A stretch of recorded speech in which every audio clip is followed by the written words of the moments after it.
Muy buenas noches, el placer de recibirlos de nuevo en esta idea del sistema bursátil argentino que se llama, titulamos, Compro o Vendo. ¿Qué hacemos con el amigo Sergio Berestein? Sergio, ¿cómo estás? ¿Qué tal, Claudio? Por suerte, déjame convencerte por qué te va a gustar el programa hoy. A ver. A vos también te va a gustar el programa hoy.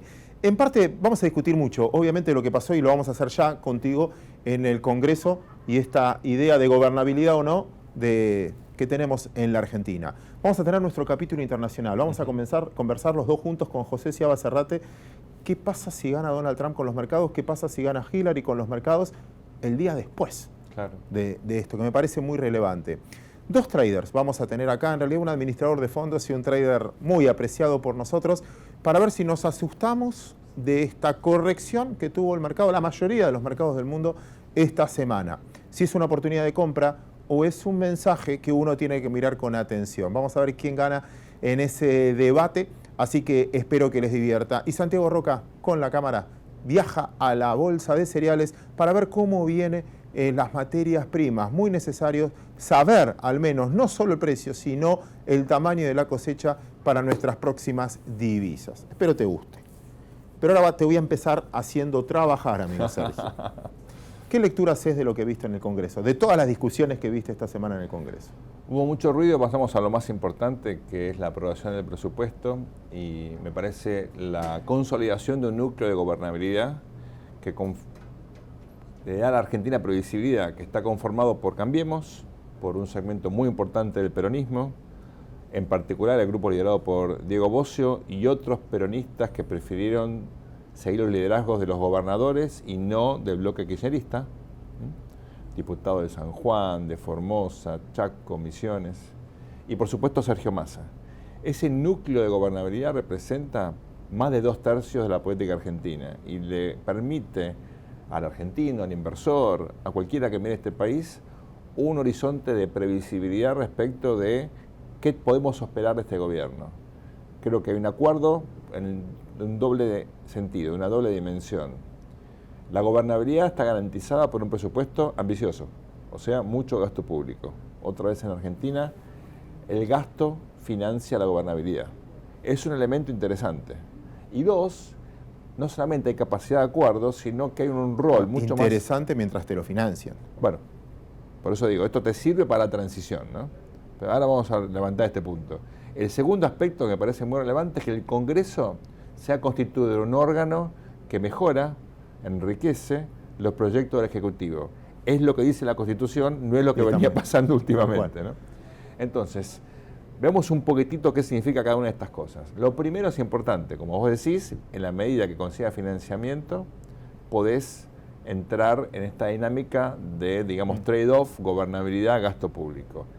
¿Qué espera el sistema político? Que se recupere la economía.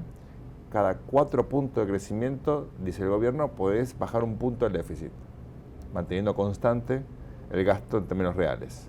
Si esto es así, estamos frente a un horizonte en el cual crece la economía el año que viene, que es un poquitito desde el 18. Con eso, más el truco de blanqueo, que no está incorporado en el presupuesto de este año, tal cual, podés bajar el déficit fiscal un poco más de lo que espera el mercado y terminar el año próximo con una muy buena noticia. Imagínate, Claudio, si el año próximo termina el déficit en algo que empiece con 3, aunque sea 3,8, abajo de 4. Entramos en el 18 con un clima, me parece, mucho más propicio, ¿no? Está muy bien. Y es bastante optimista la visión, y está bien lo que marcaste, eso de gobernabilidad, y uso el juego de palabras porque incluye a los gobernadores que tienen el mismo problema que tiene la nación. En esta vez son socios en serio. Exactamente. Y son socios en algo, pero también tienen contradicciones en otros aspectos, ¿no? Porque en definitiva el gobierno quiere ganar las elecciones, los gobernadores peronistas también. Entonces la pregunta que hay allí es, ¿qué va a pasar en la dinámica de las elecciones provinciales con los candidatos de Cambiemos que confrontan a los ejecutivos en manos del peronismo? Burjaile va de candidato suponente en Formosa, por dar un ejemplo, va a enfrentar a Infran. Bueno, ahí se va a romper esta especie de pax, ¿no?, que tenemos ahora, transicional.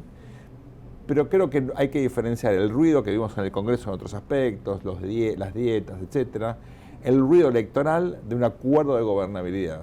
Argentina, me parece, está forjando algo que puede perdurar bastante en el tiempo.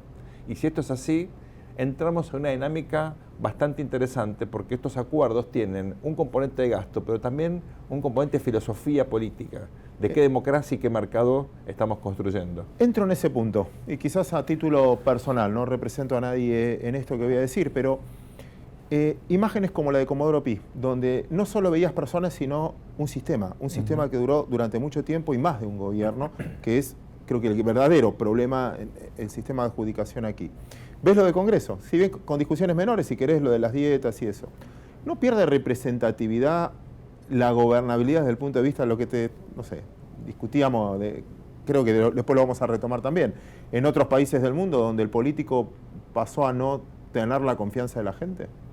Claro, ese punto es muy bueno porque la pregunta que tenés acá es cuánto de lo que tenemos hoy es transitorio y cuánto permanente. Estos acuerdos que tenemos hoy se pueden romper, están saldados en mecanismos que aseguren la perdurabilidad. Respuesta, no. Es así, siempre la política está sometida a una hipótesis de volatilidad. La opinión pública también, pero digamos, hemos tenido desacuerdos muy groseros en la Argentina, que derivaron en la hiper, por ejemplo, o en la caída del 2001-2002, ¿no?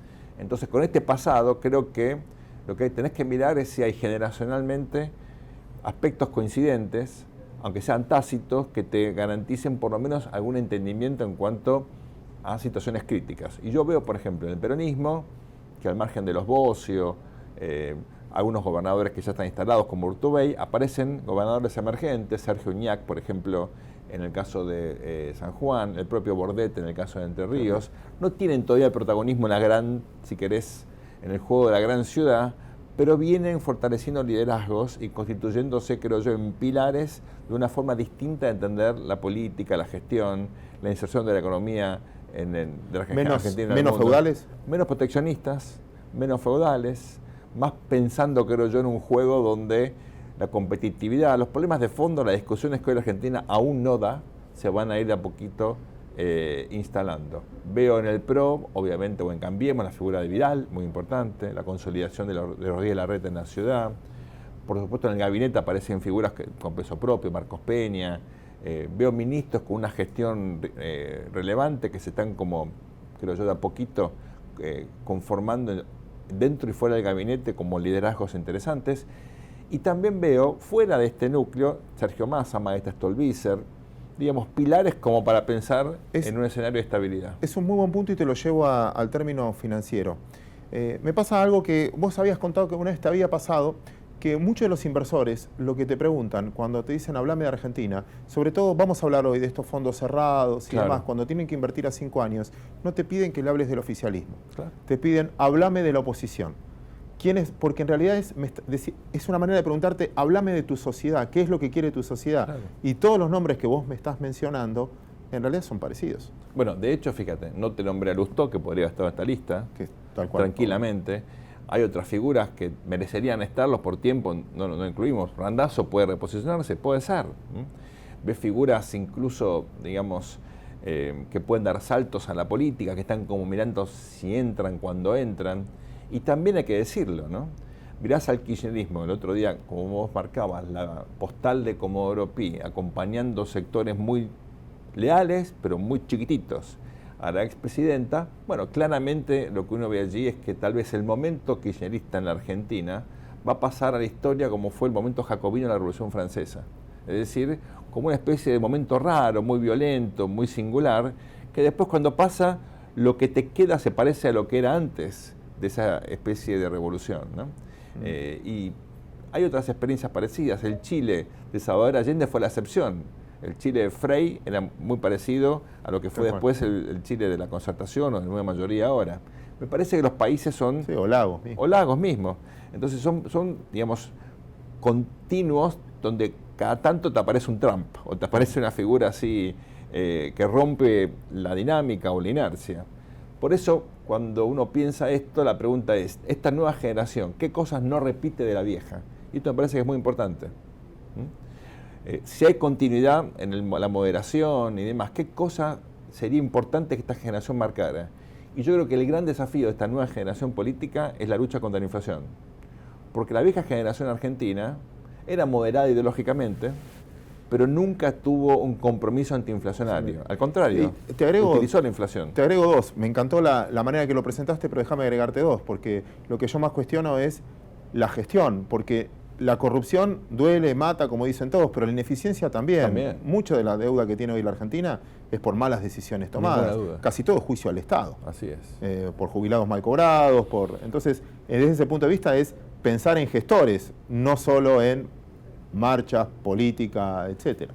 Obviamente uno no puede negar el derecho que tiene la gente a salir a protestar. Al contrario, lo que digo es una generación política que entienda los costos de un modelo inflacionario, que enfatice la gestión, que esté comprometida a construir un Estado eficiente. Uno diría, grande, chico, discutamos el tamaño, pero miremos no solamente el costo, sino la eficiencia, ¿no?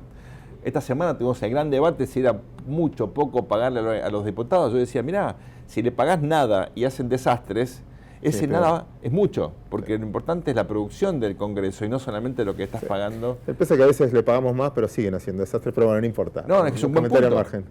Nos pasó con el sistema educativo, Claudio, aumentamos mucho el gasto educativo. Yo estoy a favor de invertir mucho en educación, pero el sistema no mejora en absoluto.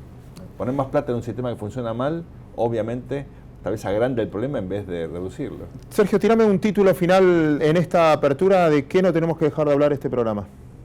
Y este programa vamos a hablar de las elecciones de Estados Unidos, seguramente vamos a hablar del blanqueo. Hay ahí, obviamente, interrogantes porque tuvimos buenos datos esta semana, ¿no? Sin duda. Respecto del blanqueo, yo creo que eso hay que mirarlo con mucho interés. Y también hay que mirar el fin de año. Paz social, tendremos conflictos. Yo creo que de a poquito tenemos que empezar a hablar de eso. Vale, acepto eso, aceptamos eso. Así que lo que nos queda a nosotros ahora es ir a una pequeña pausa. Luego de la pausa usted se queda ahí y vamos a ese debate que les prometía con dos operadores de mercado. Porque lo del blanqueo es importante, pero es importante también qué va a pasar después. Porque finalmente es una oportunidad enorme para el mercado de capitales si la sabemos aprovechar.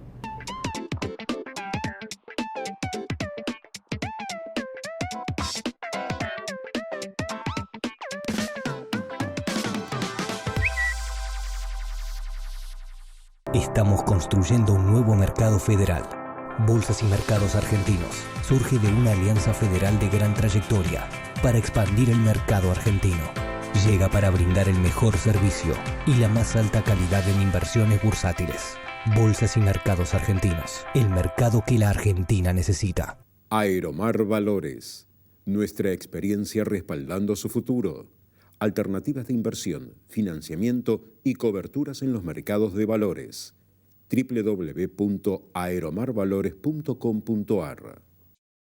ExxonMobil, líder en tecnología para la operación segura y eficiente de recursos no convencionales de gas y petróleo, está contribuyendo con el progreso del país desde sus operaciones en la provincia de Neuquén. Muchísimas gracias por esperarnos y nos metemos en el núcleo de los mercados. Semana difícil tuvimos de una toma de ganancia importante, más de 7 días consecutivos, el mercado corrigiendo de los máximos casi un 10%. Federico Zaldúa, un placer tenerte aquí. Gracias, Claudio. Leandro Trigo, un placer tenerte aquí. Hola, Claudio. Pregunta general, así, toma de ganancias, corrección, miedo a las elecciones en los Estados Unidos. Creo que un poco de todo, ¿no? O sea, toma de ganancias 100% seguro y también, digamos, un poco de ruido en los mercados con el tema de elecciones en Estados Unidos y las últimas encuestas, pero yo creo que sobre todo toma de ganancias. Eso me lo decís que me querés tranquilizar, que toma de ganancias significa que subió mucho, corrige que es necesario, pero vuelve a arrancar. Yo estoy tranquilo, digamos. Como inversor particular estoy tranquilo. Así que pienso eso y actúe de acuerdo a lo que pienso, digamos, y pienso que es solamente una toma de ganancias. Leo. Coincido plenamente. Me parece que la tendencia del mercado es firme. Me parece que estamos en una corrección de mercado, como vos bien mencionabas. Me parece que los eventos electorales de la semana que viene en Estados Unidos están haciendo mella en esta tendencia de mercado. Dentro del mercado lo vemos como una buena señal, hay una selectividad bastante importante. Tiene que ver con lo siguiente, esta selectividad, en primer plano seguramente el director lo va a poner, y vemos el desenvolvimiento del mercado en general, en este caso tomo el S&P 500, comparado con las acciones bancarias. donde uno le está yendo bárbaro y al sector bancario en el mundo está siendo muy castigado. De hecho, si hubiese invertido $100, por lo menos en el 2002, tomo como ejemplo, en el S&P ya tendría más de 200, se hubiese duplicado el dinero, y en los bancos tendría menos de la mitad. Y yo aprendí que quizás algo hay que comprar cuando baja mucho, pero viendo el caso del Deutsche y demás, ¿es un cambio de ciclo, es un cambio profundo o es para aprovechar? Es un cambio de ciclo porque cambian las regulaciones. O sea, se les exige más capital en todo el mundo, a todos los bancos, y por lo tanto el ROE, con el mismo ROA, el ROE te baja mucho. O sea, se pueden apalancar menos, cambió el negocio, se están convirtiendo en utilities, digamos, y bueno, eso tiene un costo, evidentemente en rentabilidad, y por lo tanto, como ganan menos, valen menos. Yo creo que viene por ahí y se está ajustando. Además, hay que ver después si hay mucho M&A en el sector, no, vamos a ver qué pasa, pero evidentemente hay un cambio profundo. Ahí me estás diciendo que no toda baja es oportunidad de compra. Hay un cambio fundamental, entonces estoy de acuerdo con vos. Totalmente de acuerdo. Después te voy a dar la primera palabra porque si no... Si no peleamos un claro, poco, sí. También, vamos en eso. Quiero jugar con los activos argentinos y me interesaba mucho que vengas hoy porque ustedes están lanzando un fondo cerrado con la excusa del blanqueo, porque en realidad es para eximir la multa. Contame un poquito para qué es y después te quiero llevar a mi terreno para discutir de qué puede servir. Perfecto. La ley 27.260 estipuló varias formas de ingresar al régimen de sinceramiento. Una de ellas es vía la suscripción de ciertos fondos comunes de inversión que debe aprobar la Comisión Nacional de Valores. Básicamente hay dos tipos de fondos, abiertos y cerrados. Los abiertos vulgarmente se llaman parking porque es hasta que decida el otro fondo. Decidir volcarse a un fondo cerrado, pero te permite hoy una persona que quiere sincerar y no hay una oferta disponible de fondos cerrados, ya poder tomar la opción de fondos comunes de inversión.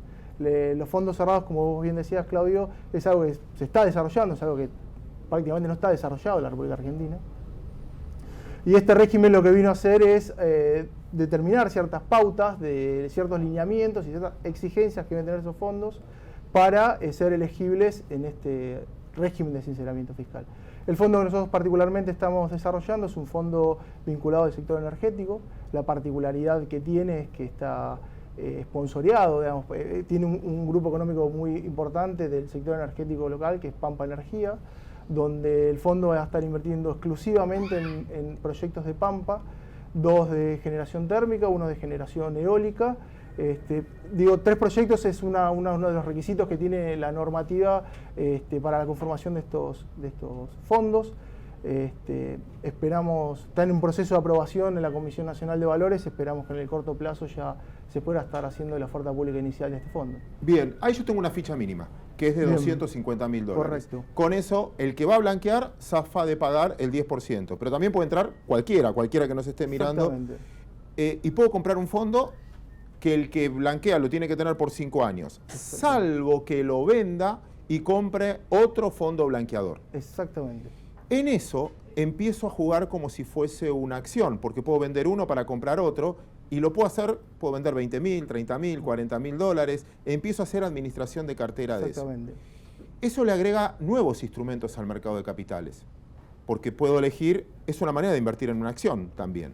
Sí, bueno, depende del tipo de fondo. Vamos al de ustedes. Nosotros en realidad lo que estamos desarrollando es directamente deuda. El fondo va a estar, la composición de la cartera del fondo básicamente van a ser obligaciones negociables de estos proyectos de Pampa. ¿No corro el riesgo de cómo le va el proyecto? No en nuestro producto. En nuestro producto es un producto más de renta que de riesgo equity dentro de este vehículo. Pero sí entiendo que hay otros colegas que están desarrollando vehículos con riesgo equity. Bien podría tenerlo y bien podríamos desarrollar ese tipo de producto. La particularidad que tiene el SBS Pampa Energía es esa, ¿no? ¿Y distribuyen dividendos? Sí. ¿Y los puedo cobrar? Sí. Entonces es una inmovilización, pero es como tener un bono. Exactamente. Sí, de hecho la frecuencia la determina cada gestora. En tanto en cuanto el fondo tenga ganancias líquidas, puede estar distribuyendo utilidades con la frecuencia que disponga el gestor. Fede, escuchando esto y vos como inversor activo en los mercados, estos son nuevos instrumentos, te generan tus dudas, vas a decir prefiero verlos, saber cómo evolucionan y después actúo. O sea, la experiencia internacional existe, por lo tanto va a pasar lo mismo que pasa en todos lados, va a pasar acá y para mí va a funcionar. Digamos, una buena idea. Obviamente, cada fondo va a funcionar de acuerdo. Hay compañías que andan bien, hay compañías que andan mal, va a haber fondos que andan bien, fondos que andan mal. Pero creo que es una buena idea tenerlos, creo que está bueno lanzarlo en el momento donde va a haber un blanqueo, le va a dar fuerza, digamos, a la idea, y creo que en Argentina tienen futuro estos fondos cerrados, así que me parecen una gran idea. Los meto en otro tema, que ahora quiero entrar al núcleo de esta conversación. Voy a mostrar otro gráfico que tiene que ver con la cantidad, el floating que hay en el mercado de activos. Hablo de acciones. Ahí, si lo pueden ver, cada acción representa cuánto tienen los dueños y cuánto está disperso en la gente. Si yo quiero salir a comprar y los dueños no me venden, tengo un límite de lo que puedo comprar. Todas las empresas argentinas juntas valen cerca de 62.000 millones de dólares. Pero el ANSES, que es el gráfico que ven abajo, donde de cada una de las acciones tiene una participación importante, casi promedio 28-30%, es un gran protagonista. Entonces lo que queda, si alguien viene y compra, lo que queda no son más de 19.000 millones de dólares. Y ese es el mercado de capitales que encontramos en una posición donde va a entrar bastante plata. En efectivo por blanqueo, 7.000 millones. Y sin duda después uno tributa distinto si tiene activos argentinos o si no tiene activos argentinos. Perdón la explicación larga, pero digo, necesito en algún punto instrumentos nuevos que me permitan canalizar todo ese dinero, si no voy a generar burbujas complicadas. Esta es la vía después del blanqueo, finalmente. Definitivamente. Definitivamente. Yo creo que el desarrollo de los fondos cerrados creo que va a permitir, de alguna manera, poner en el mercado un producto que hoy no hay en la República Argentina, donde se va a poder hacer fondos de private equity, estar invirtiendo en proyectos que no cuentan con oferta pública, pero sí le van a permitir al público inversor acceder a riesgo equity de sectores que hoy podrían tranquilamente no estar en el mercado, digamos. Y así como cuando uno compra acciones de una compañía, tiene que ver quién es el management, porque así se va a manejar la compañía. Hay bien administradas y mal administradas. Tendré que hacer un catálogo de quiénes son los administradores de cada uno de los fondos, juzgarlo a través del precio. Totalmente. Exacto. De hecho, la semana pasada estuvimos con gente del FGS, te lo digo porque sirve, y es una idea que está relacionada con el tema de los fondos cerrados. Y le hicieron exactamente a una de las personas que trabajan en el FGS, administrando cartera, que iban a hacer con la posición de acciones. Y bueno, básicamente lo que dijo es que la única manera que él se ve vendiendo sería o en un tender, o, y esto acá viene lo interesante, en algún momento con esa cartera de activos, de equity, armar algo como si fuese un ETF y ponerlo a disposición del mercado para darle liquidez al mercado y a esa parte de la cartera. Y me pareció algo interesante porque creo que ahí hay espacio para desarrollar en Argentina, digamos. Sin duda, es uno de los puntos más importantes. Estamos todos esperando a ver qué actitud va a tomar. En este momento hay dos propuestas. Una de Telecom, donde tienen, y otra de Pampa, sobre PESA, donde también tienen. A ver qué actitud toman, si venden o no. Vos decís que extraoficialmente decían que esas ofertas quizás las acepten. No Veremos qué pasa, que ellos se vendían. La única manera en la que se ven vendiendo es en un tender. No significa que van a vender en todos los tenders, pero bien. Significa eso. Y eso es interesante señal para tener en cuenta porque, repito, son uno de los principales protagonistas, pero además tiene una función política, porque están sentados en los directorios, y eso no le sumó valor en los últimos tiempos a las compañías, sabiendo que tenías un director que le importaba más, no le importaba solamente el desarrollo del negocio. Bueno, yo veo que igualmente este gobierno en eso es totalmente distinto. Creo que la actitud es totalmente distinta y va a haber directores profesionales en las compañías. Yo imagino eso. No sé si es lo que quiero que pase, y a veces uno, confunde lo que querés que pase con lo que crees que va a pasar. Pero la verdad es que yo creo realmente que la actitud de este gobierno va a ser muy distinta respecto del anterior. Te vuelvo al tema de los fondos como instrumento de mercado de capitales post-blanqueo que nos dé un poco más de liquidez, de profundidad, de alternativas de inversión. Totalmente. ¿Qué otras alternativas de inversión ves para todo este capital, repito, que entra, que es más grande de lo que valen nuestras compañías? ¿Dentro de fondos? De lo que digas. En fondos es infinito el abanico. Hoy la industria de fondos está alrededor de 22.000 millones de dólares.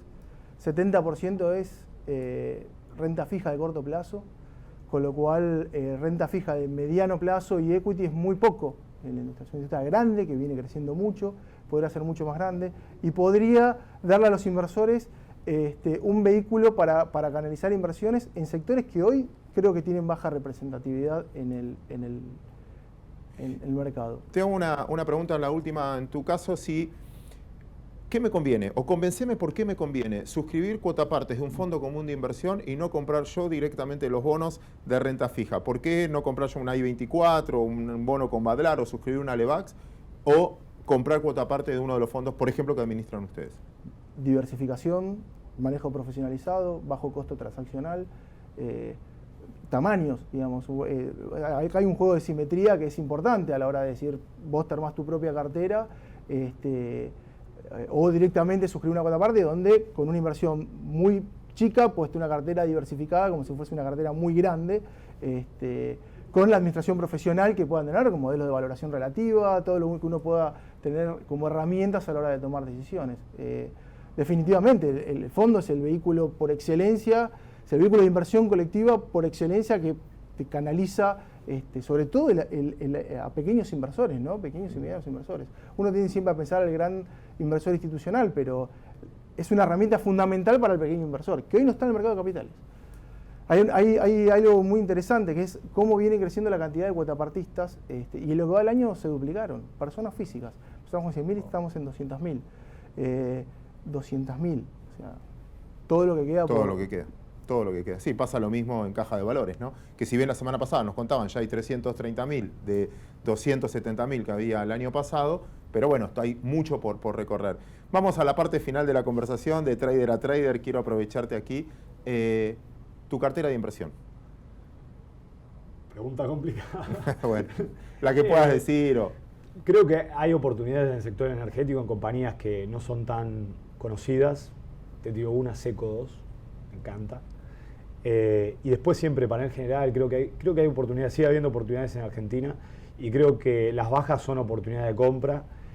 Obviamente es un país complicado, digamos, para invertir siempre, porque este proceso recién está empezando, pero creo que también va a haber una cuestión de flujos que vamos a ver cómo se resuelve el año que viene cuando Argentina empiece a ser mercado emergente. Va a tener una cantidad de flujos importante entrando a Argentina, porque los índices van a tener que comprar. Y creo que ahí va a haber oportunidades. Las oportunidades están hoy esperando ese flujo de inversiones, digamos. Esperemos que se dé, digamos. Esperemos. Chicos, muchísimas gracias por ayudarnos en el día de hoy. Nosotros vamos a ir a casi la parte final de este programa con el amigo José Ciaba Zarrate y Sergio Berenstein, porque va a ser el último programa, que todavía no sabemos quién es el presidente de los Estados Unidos. La próxima semana lo sabremos. ¿Qué puede pasar con los mercados si gana uno o gana el otro? Después de la pausa.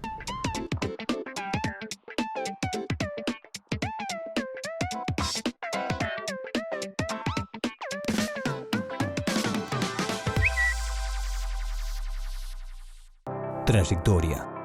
Solidez y transparencia al servicio de la inversión bursátil argentina.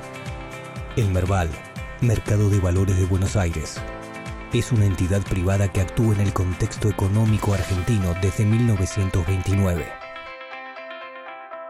Esta es la bolsa de valores, la de los valores que realmente importan. Un lugar donde se invierten las acciones que nos hacen crecer como personas.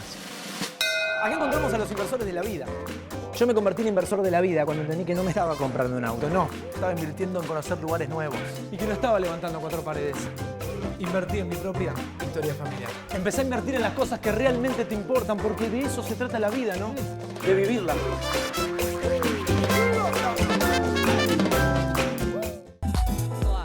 Gracias por esperarnos. Seguimos en Comprobendo y como se los planteé recién, amigo Berenstein, último programa que hacemos, José, último programa que hacemos sin saber quién va a ser el presidente de los Estados Unidos. Próxima semana. Esperemos que no haya. Bueno, quizás haya un juicio o algo que diga no acepté el resultado.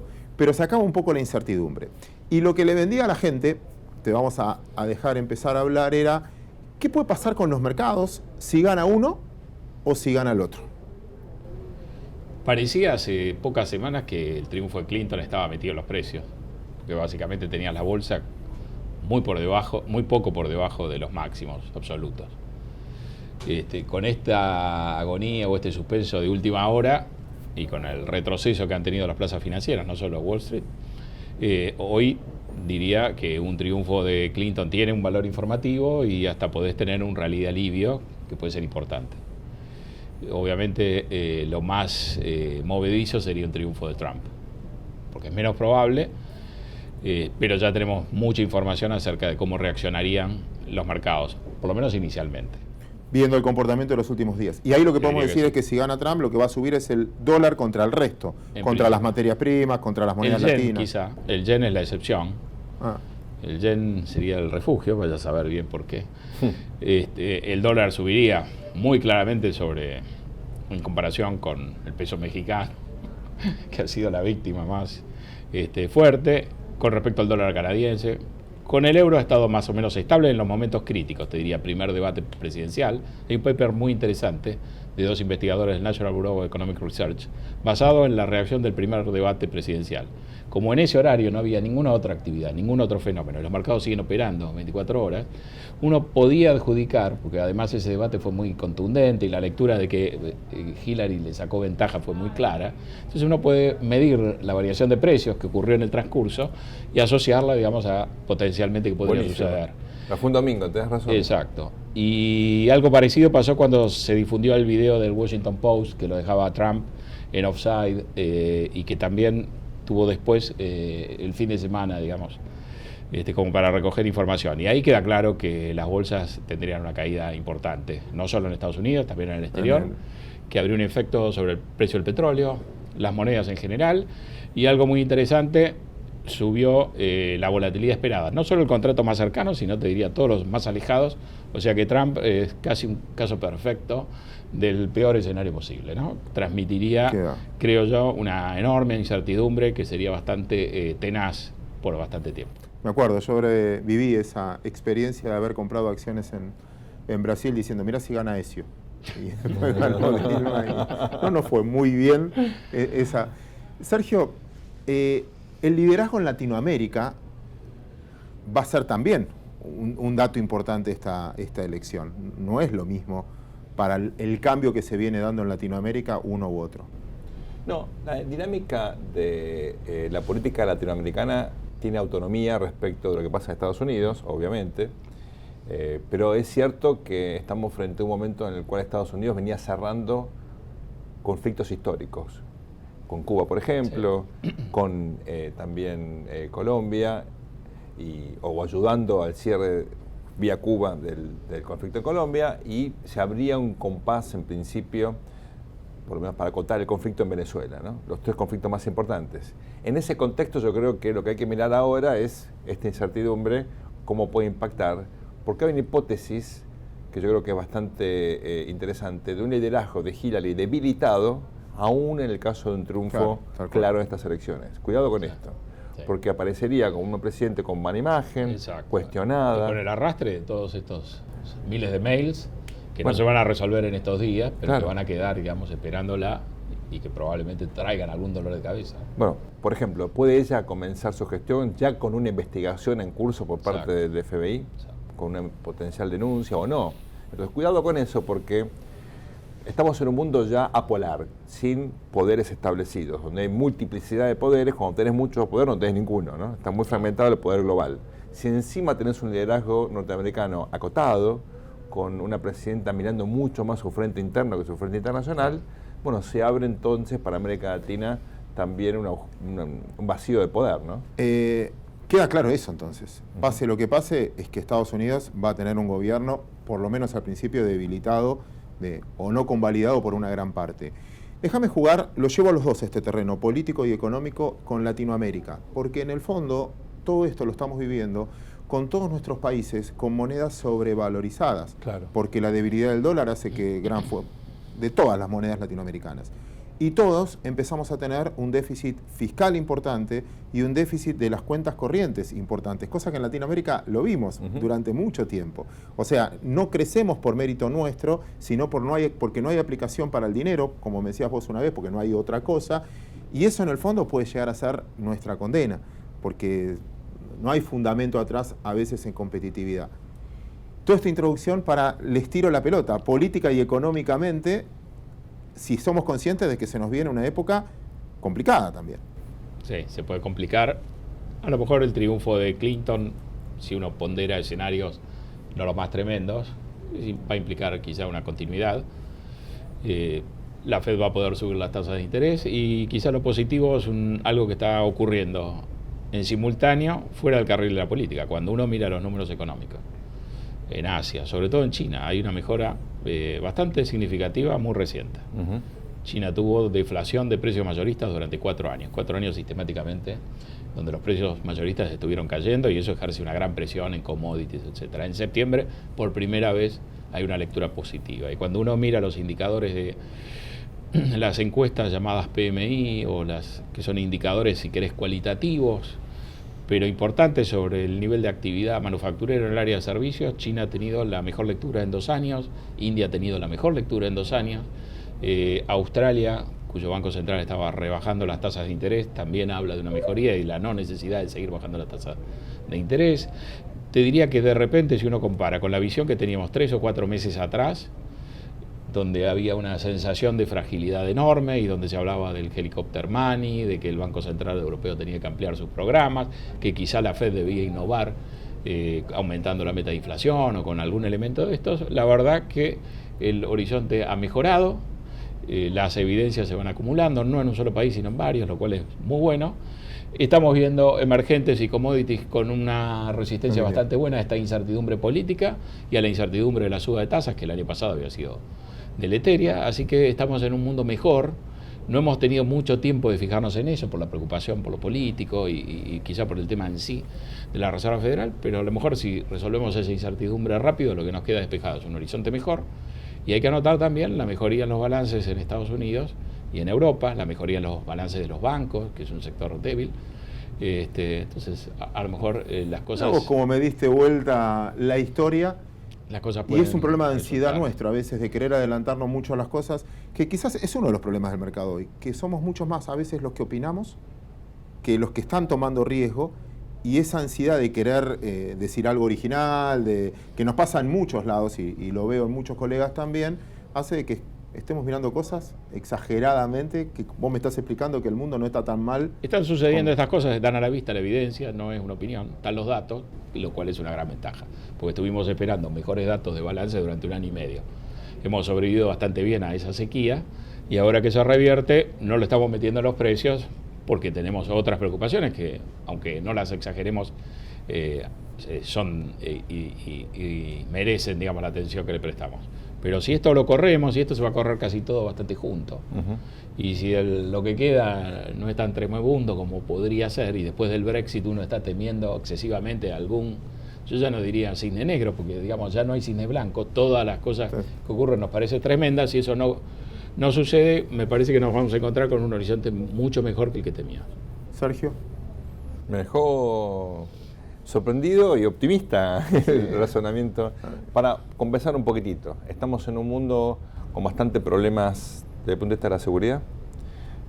Cuando miras algunas zonas estratégicas de estas rojas, hay tensiones, que en algún caso puede generar incertidumbre.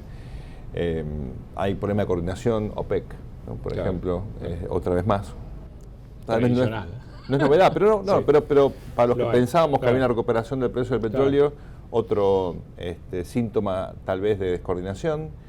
Me parece que un mundo descoordinado desde el punto de vista de estrategias políticas. Como ves Asia, por ejemplo, Duterte, Filipinas, realineamiento, ¿no? Por ejemplo, ¿no? Filipinas y China confrontando discursiva y militarmente frente a Estados Unidos y las Naciones Unidas, ¿no? Ahora, quizás diga algo desubicado, pero lo voy a intentar, a ver, de esta manera.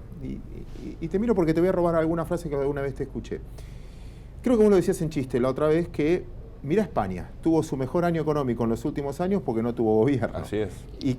Y empezamos que en los lugares donde tuviste un poder enorme y muy concentrado, Venezuela, en muchos países asiáticos, lo tuvimos en Argentina en algún momento, no le fue bien. De hecho, el exceso de poder muchas veces daba manipulación en todo. Y los que los ves fragmentados, débiles, Argentina hoy, si querés, en muchos casos que tienen que discutir en el Congreso, y después si quieren hablamos de eso, los ves que económicamente pueden salir mejor. Entonces, lo que te pregunto es, lo que yo miro como una debilidad, quizás el que no tengas un poder absoluto y lo tengas que discutir, se convirtió en los últimos tiempos en una fortaleza. Te lo doy vuelta, tomo el punto. Brexit, muchos esperábamos un cimbronazo fuerte, no ocurrió, al contrario. Ocurrió, duró muy poco, se revirtió casi en todos los frentes. En todos los frentes, lo cual es positivo porque al final, digamos, fundamental mata probablemente mala noticia política. Sí. Lo cual es bueno porque como la política en general trae incertidumbre, uno quiere que las cosas funcionen bien a pesar de la política, ¿no? Viendo un poco lo de España. Claro. España se venía recuperando, había hecho un pequeño ajuste, se quedó sin gobierno, bueno, ahora hay un gobierno débil. Es lo mismo, en la práctica este es un gobierno que formalmente... En esos países, sí.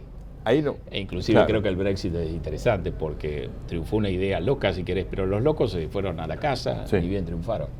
El que está gobernando es el Partido Conservador, el mismo de antes, y Theresa May, que es la nueva primer ministro, era la ministra del Interior, hizo campaña por el sí y ahora está administrando el no, si uno quiere. Bueno, y fíjate que la noticia es que muy probablemente sea el Parlamento el que tenga que ratificar el no, porque el plebiscito no era vinculante. Sí. Así que vuelve. Eso lo ha dicho la Corte. Claro. Sí. Entonces, estamos frente a una situación donde me parece que cuando tenés instituciones fuertes, la cosa va bien. Ese no es el problema. El problema es cuando no tenés instituciones fuertes. Claro. A mí no me preocupa el triunfo de Trump en un aspecto, y es que la Corte Suprema de Estados Unidos, está bien, tiene que designar a algún juez, pero tiene que pasar por el Senado. Sí, claro. Los estados, la sociedad civil, los medios de comunicación, influyen mucho en la dinámica política. Tal vez no tanto en la elección, que tiene autonomía relativa, porque es el vínculo entre el candidato y los votantes, pero sí en el ejercicio del poder. Me preocupa más cuando no tenés poderes establecidos. Medio Oriente, por ejemplo. Cuando el poder militar ya no puedes ejercerlo como antes. Lo ejercés como amenaza, o con un dron. Sí. Pero como explicaba, hace poco tuve un seminario muy, muy interesante de todos tipos pacifistas, ¿no? Y uno decía, como todos sabemos, la única manera de dominar un territorio es con infantería. Y eso no se puede usar ahora porque nosotros reaccionamos en contra de la ocupación. Y decía, por eso hay una sensación de que el poder militar ya no te garantiza la influencia que tenías antes. Síntesis. Te compro tu argumento cuando funciona bien la cosa inercialmente. No te lo compro cuando no funciona el equilibrio de poder, por ejemplo... Es que es muy buena la respuesta que me diste, la institucionalidad es lo que manda. Si hay institucionalidad y si... Es que cuando uno invierte compra eso, compra que algo lo pueda proyectar en el largo plazo. Para ir cerrando esta parte, déjenme ser amplios en esta pregunta cada uno de ustedes, 1 minuto cada uno. Mirando a cámara finalmente, algo de lo que no hablamos que el inversor, el que mira este programa, tiene que estar atento.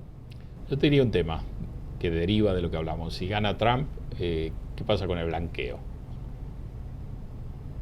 ¿Qué pasa si gana un jugador que ha hecho de su plataforma America First, poner los intereses de Estados Unidos por delante, olvidarse del mundo, desligarse a cierta medida de los compromisos que Estados Unidos ha tomado? ¿Qué pasaría con el blanqueo? ¿Qué pasaría con el intercambio de información, por ejemplo, si gana Trump? ¿Estaría dispuesto a acordar las reglas o con Trump vendría una etapa donde, aprovechando la oportunidad, Estados Unidos se queda con el negocio global de los paraísos fiscales y transmite a través de Trump la sensación de que si uno va a Estados Unidos, nadie lo va a delatar? Te escuchaba la gente de la FIB y mandaron todos a votar por Hillary en el proceso. Sergio, muy buen punto. Yo creo que hay que mirar la continuidad de este malestar que existe en Estados Unidos, en las sociedades en general más desarrolladas, donde lo interesante de la globalización es que ofreció oportunidades para los países emergentes. Sí. Y curiosamente, contra todo lo que se decía, terminó generando enormes problemas para las clases medias, los sectores populares y los países desarrollados, donde lo que paga acá es el capital humano, la verdad, y paga también, hay que decirlo, las oportunidades de insertarse en el mercado mundial, como ocurrió hace mucho tiempo, al fin del siglo XIX, y vuelve a ocurrir ahora en función de ventajas comparativas. Yo creo que ese malestar me parece que no se acaba con una elección, ni se acaba con el Brexit, y se convierte en una preferencia bastante notable en un segmento relevante de los votantes. Muy buen punto. Y déjame cerrarlo entonces con una frase que me acordé. Se decía esto de los organismos multilaterales, pero lo podemos agregar a lo que decía Sergio recién, que quizás el cambio distributivo en los últimos años fue una transferencia de dinero de los pobres de los países ricos a los ricos de los países pobres. Y eso es lo que genera malestar social, creo, en la mayoría de los continentes. También a los más pobres de los países más pobres, porque los chinos, que son millones, han tenido un ascenso indiscutible. Está bueno.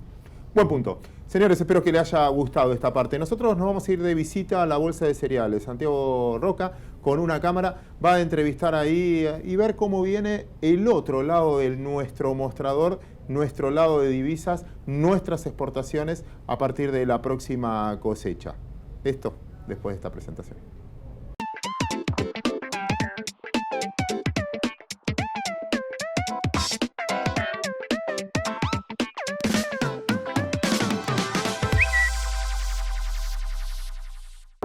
La Argentina se conecta con el mundo.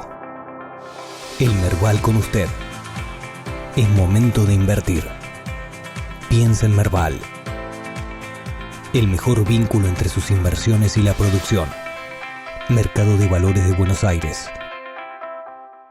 Esta es la Bolsa de Valores, la de los valores que realmente importan. Un lugar donde se invierte en las acciones que nos hacen crecer como personas. Aquí encontramos a los inversores de la vida. Yo me convertí en inversor de la vida cuando entendí que no me estaba comprando un auto, no. Estaba invirtiendo en conocer lugares nuevos y que no estaba levantando 4 paredes. Invertí en mi propia historia familiar. Empecé a invertir en las cosas que realmente te importan, porque de eso se trata la vida, ¿no? De vivirla.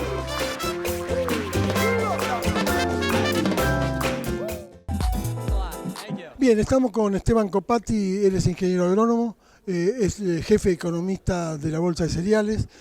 Vamos a preguntarle cómo viene la siembra gruesa este año. Es importante porque se habla de 120 millones de toneladas y nosotros realmente desde esta siembra tan importante y una cosecha récord puede darle un poco a las finanzas argentinas un poco de aire. ¿Cómo te va, Esteban? Un gusto tenerte. Muchas gracias por la invitación. Bueno, uno de los puntos importantes que quiero que nos explique es cuál es el área sembrada tanto para soja, para maíz, girasol y cuál es la proyección que ustedes hacen desde el Departamento Económico. Para esta campaña de verano 2016-2017 estamos proyectando importantes modificaciones respecto a lo que era el área destinada a cultivos extensivos de verano hasta el año pasado. En términos de siembra de maíz estamos proyectando una expansión hacia 4,9 millones de hectáreas, de las cuales ya a la fecha estimamos que hay más del 35% implantadas. En lo que respecta a la producción de girasol, estamos proyectando también una importante expansión hacia 1,7 millones de hectáreas, de las cuales ya hay más del 50% sembradas en el área agrícola. Y finalmente en el cultivo de soja, frente a este avance de estos otros cultivos que compiten en área, estamos previendo una leve retracción, pasando de 20 millones 100 durante la campaña 15-16 a una proyección para este ciclo 16-17 de 19,6 millones de hectáreas. Bien, y uno de los puntos que nos queda ver es que en estas lluvias que no eran esperadas y que siempre se habló que venía la Niña, ¿no? Y la Niña llega tarde, siempre haciendo una broma. Las mujeres siempre nos tienen dominados, ¿no? Pero bueno, ¿cómo estás analizando de acá en más? Estamos, es verdad, estamos frente a una transición climática saliendo de un año Niño que ha dejado excesos hídricos en gran parte del centro del país, sobre todo para la campaña, afectó fuertemente la campaña de soja 15-16. Y en esta transición estamos registrando durante las últimas semanas fuertes lluvias que no estaban previstas y que han dejado anegamiento en extensas áreas del oeste de Buenos Aires, norte de La Pampa, sur de Córdoba, que han interrumpido los avances de siembra para maíz temprano en estas regiones y que también están dilatando el inicio de la siembra de soja. Y a su vez también han demorado en gran parte del centro del área agrícola, estamos hablando de las provincias de Córdoba, Santa Fe y sectores de Entre Ríos, se ha demorado también la siembra de maíz temprano y la siembra de soja. Pese a ello, estos retrasos en maíz lo que puede llegar a generar es un traslado de siembra de maíz temprano hacia fechas tardías. Y en soja, en las zonas más comprometidas, esta demora puede llegar a generar algún traslado también hacia siembras de maíz tardío, pero que todavía se están por evaluar, porque hay que tener en cuenta también que las zonas más comprometidas hoy en día son zonas bajas en el oeste de Buenos Aires, que por lo general son más ganaderas que agrícolas, y es por ello que el impacto sobre cultivos extensivos estaría atenuado, ¿no? Esteban, en la región sabemos que también en Brasil ha tenido fuertes lluvias, que realmente si tomamos lo que produce en soja Brasil y Argentina, llegaríamos cercano a lo que produce Estados Unidos, ¿no? El USDA dijo que 110 millones, ellos estiman 116 millones. ¿Esto puede ser que Argentina y Brasil puedan igualar a Estados Unidos? Tengo entendido que en conjunto Argentina y Brasil son los mayores productores de soja a nivel mundial, son los mayores exportadores de soja, y frente a un panorama climático que ha permitido dar comienzo con buena humedad, con algunos problemas, a la siembra de los cultivos de verano, digamos, el escenario es alentador, ¿no? La siembra de soja también se encuentra adelantada en Brasil, y estas complicaciones que estamos registrando hoy en día, digamos, a la fecha, si bien perturban lo que es el progreso de la siembra, no deja de ser un factor positivo, dado que complican algunas regiones, pero en términos generales el área agrícola se ha visto favorecida por esta recarga y es un buen inicio de campaña para cultivos de verano, ¿no? Esteban, a las lluvias, supuestamente si sigue el niño apretando a la niña, sí. ¿Cuáles son? La vara del maíz es más resistente, la soja es más resistente a la humedad y el girasol, el comportamiento climático, ¿cómo le pega a estos productos? Bueno, en términos de producción de maíz, por lo general los años récord de producción, tanto de maíz, de soja como de girasol también, girasol en menos medida, se han dado en años húmedos, principalmente niños o años neutros que hemos tenido una buena distribución de lluvias durante el ciclo de los cultivos.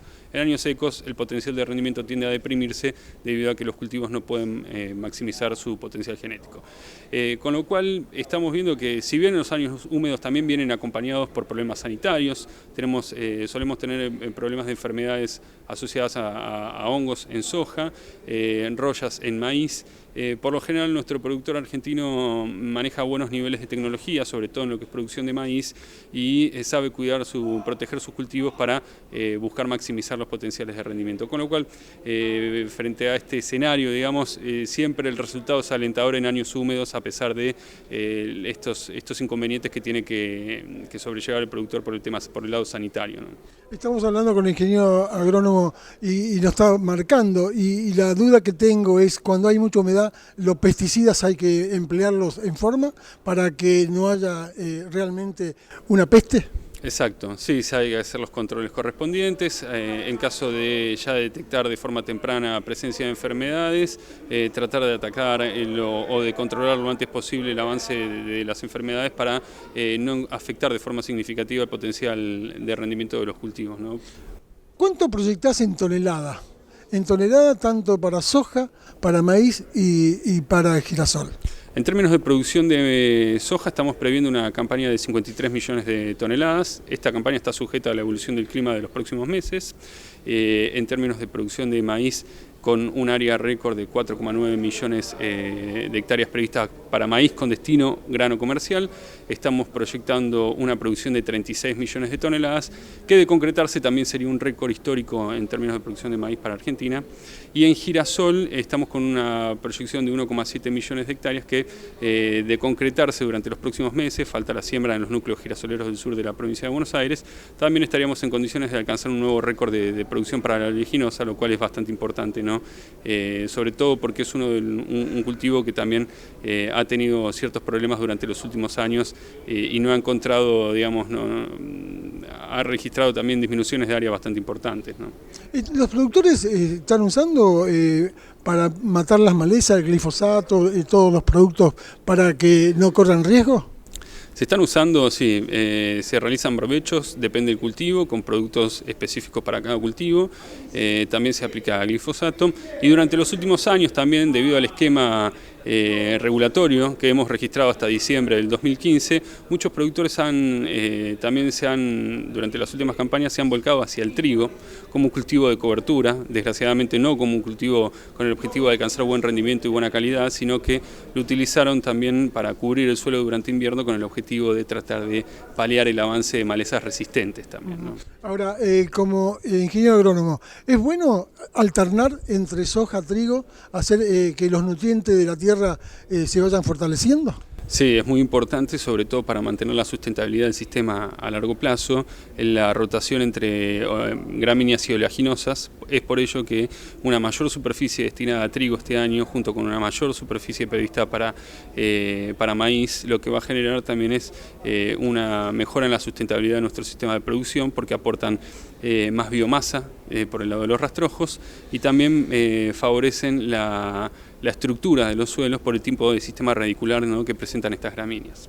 ¿Y de trigo cuánto estimas que vamos a tener? ¿12, 13 millones de toneladas? Estamos previendo 12,5 millones de toneladas. Estamos comenzando la cosecha en las provincias del norte con rendimientos variables. Esto se debe que a la sequía que se ha registrado en las regiones NOA y también en sectores de la región NEA, pero esperamos que a medida que avance la cosecha hacia el centro y sur del área, donde las expectativas de rendimiento son bastante elevadas, el promedio nacional de rendimiento se vaya incrementando y nos permita alcanzar un volumen al cierre de campaña de 12,5 millones de toneladas, aunque no se descarta que incluso pueda ser superior, ¿no? Depende del avance de la cosecha. ¿Y la soja de segunda, en qué tiempo se implanta? Con posterioridad a la cosecha de trigo, estamos hablando de los meses de noviembre en adelante, sobre todo más focalizada en diciembre, y lo que estamos previendo para este año es, como consecuencia del aumento del área de trigo en gran parte del centro y sur del área agrícola nacional, vamos a tener una mayor presencia de soja de segunda, si es que las lluvias de fin de año así lo permiten, ¿no? Esteban, gracias por tu tiempo, la verdad que nos diste una lección interesante del campo y nosotros vamos a contarles que hay buenos precios, ¿sí? En el contado inmediato hay buenos precios, los futuros son un poquito más bajos, pero bueno, cuando llegue la temporada de cosecha veremos qué precios tenemos, pero 115, 120 millones de toneladas es un buen número para que Argentina le ingresen buenos flujos para seguir paliando esta entrada de dólares y seguir el Tesoro manejando un poco esta economía que viene un poco demorada de los brotes verdes, siguen estando en el campo, solamente los brotes verdes están en el campo. Ahora sí, vamos a Claudio Suchovicki.